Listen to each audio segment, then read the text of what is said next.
Hi, I'm Saydi Bowen. I'm Kennedy, and I just had my wisdom teeth out not too long ago, so I'm going to do my best to talk, but yeah. So the book we read from this week was A Search for Common Ground, Chapter 9, and it was all about philanthropy. So Pedro and Rick are having a nice conversation, and to start it out, we're just going to talk about Pedro's side and then Rick's side. So Pedro starts out by saying, there are a few pluses to philanthropy and them donating, like they donate a lot to the arts and music programs, and they help a lot with libraries and funding like that, which is super good. And he's saying that is one of the big pluses of them donating. But overall, he thought there were a lot more downsides than positives to philanthropies and them donating to schools. He said them donating undermines the democratic process a lot, and so he did not really support it. He said few examples he gave were like the Common Core program. It was just kind of shoved on to the schools and the people, and there was no vote really taken. It was just kind of the philanthropies and the rich people were like, yes, we want this system, so it was just put in, and it worked all right, but it didn't work that great, and no one really had a say in whether they wanted to do it or not, which wasn't very fair. He also says that people with money should not have all the power, because right now it was just all the wealthy that had the power, which is not very fair. And he thinks schools should be held accountable as well as the wealthy for things like that. And so really he just thought the priorities were too easily changed by philanthropies, and they really just didn't benefit the schools a lot. So yeah. So what I thought his main point was, like you said, was just to protect the democracy in schooling, how important it is that people have a say. The Common Core idea was they just put in the money, Common Core was created, and the teachers, students, nobody really had a say in that, and we still use it today, but there's a lot that could have gone better had people gone through the democratic process to do so. And so he says how they really need to these philanthropies need to look at the impact that they have and see how to learn from it, because they need to understand that there are people that are affected by these things, and their money is great and it's funding a lot of awesome things, but we have to acknowledge that there's a lot that they need to step back and see first. He himself received funding and was like, I appreciate that, and it furthered my education and my research, and so he can acknowledge the good, but he's saying that we really have to add to the democracy. One of his points was that education should be a nonpartisan issue, not a bipartisan issue, and how these policymakers with money can't take over completely, and they can't be able to tamper solely with it. Education without having other people say in it, and just like he feels like politicians shouldn't be able to tamper with roads and and all of these basic units of life, and he goes, oh wait, they can. And so he's just like, we need to have these democratic processes in place, because that's what's essential to a society that functions well, is when everybody has a say. But then there was Rick, on the other hand, who thought overall the philanthropies donating to schools was a good thing. He said that at least the wealthy are supporting education, at least that is what they're putting their money towards. So he was like, that's a great thing. We want them to continue giving their money to schools at least, instead of some random other cause. He said philanthropies make a more pluralistic, responsive education system. So they just help all aspects of education, kind of like we were saying, the arts and musics and stuff. They really help add to all those. And it has a lot of other benefits as well. It does depend, the main thing he was saying though, on the philanthropy's role and like kind of their values and morals.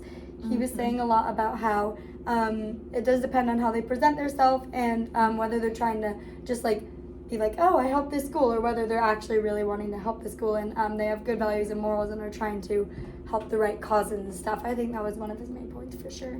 Yeah, definitely. He's just saying he was definitely more pro philanthropy. He saw how much good they could do in supporting programs and voices and organizations that help students that are less well off and or need a little more support, because money does bring these programs about. Mm-hmm. It takes a lot of money to fund things like that. For sure. And so they're really essential in that. But like you were saying, they just have to look at their morals and why they're doing it and the purpose behind it.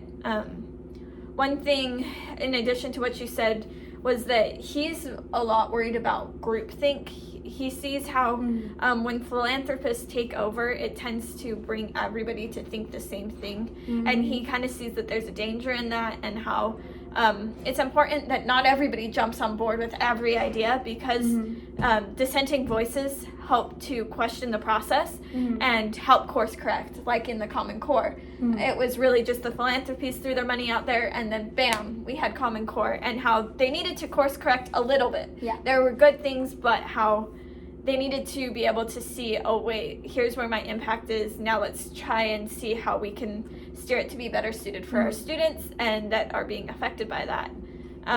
He also wanted to point out to Pedro that there's not just the big philanthropists, there's not the big people that are just throwing all their money in there. There's also small philanthropists who are genuinely trying to seek to do good, and how we can't just group everybody into one big thing, how they're trying to build this education system together, and how we all just need to work together to have that one idea of a common goal of educating students to the best of our abilities.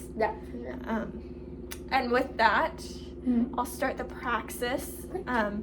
So as an educator, as I was reading this is a little more tricky, because it's not something that you can directly pull into your classroom, right? You can't, it's not about how you're working with students. Yeah, this one was confusing. But I was kind of thinking about it from like the background, more of an administrative type idea of policies, and how as teachers, we're impacted by the curriculum and policies a lot. Everything we do in our classroom is affected by these policies and the curriculum that we're teaching, and so the philanthropies influence this, and I have to acknowledge that. As an educator, I have to take a look at my curriculum and go, okay, here's this. It's not going to be perfect, and that's okay, but I have to work with it because that's what the district tells me to do. I have to follow those policies, right?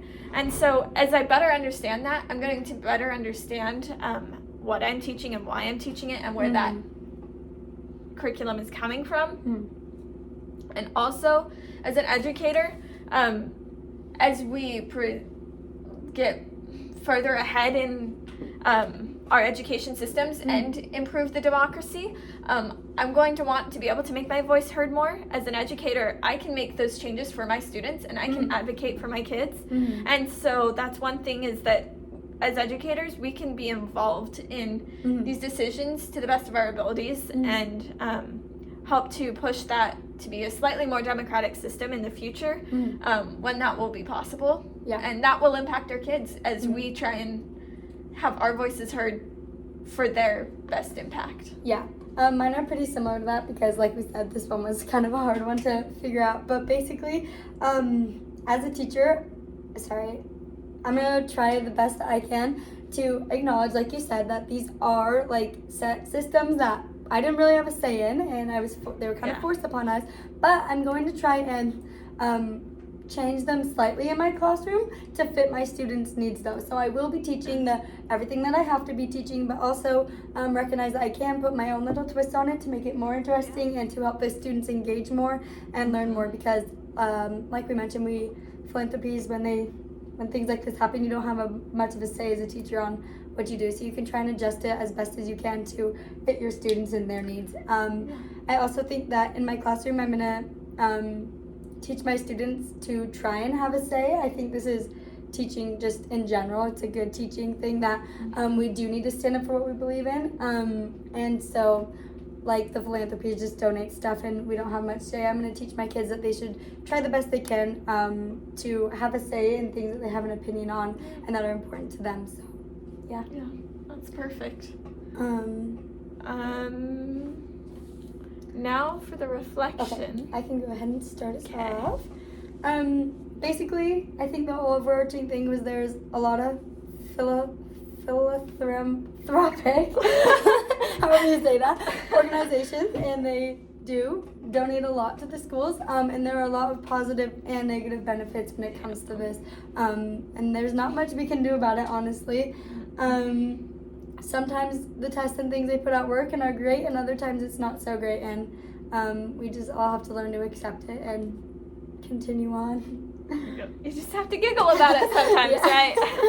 So my main takeaway is that education can be sticky. For sure. There's a lot that we as educators can't control. Mm-hmm. There's a lot of people above us, and just like you were saying in your praxis, we can teach our kids that they can have a say, and but ultimately we have to try our best to just make do with what we've got, and there's a lot of players and it can get all jumbled up, and we just have to figure out what our say is, and it's important that we acknowledge these philanthropies and thank them for the money that they are putting into our schools, because they are helping our students, and nobody's perfect, and it's very obvious, but it's important that we can move forward to find the best path, and without these programs, education wouldn't be possible to the same extent it is today, especially for students who struggle a little bit more. And so just I guess my reflection is a little bit like your praxis, just making sure that we are finding ways to just tweak it for our kids, and making sure that they're getting the best education they can, because that's what we can impact is their personal education, and we can follow whatever standards and curriculums we're supposed to, but we can in addition add to that to the best of our abilities. Thank you.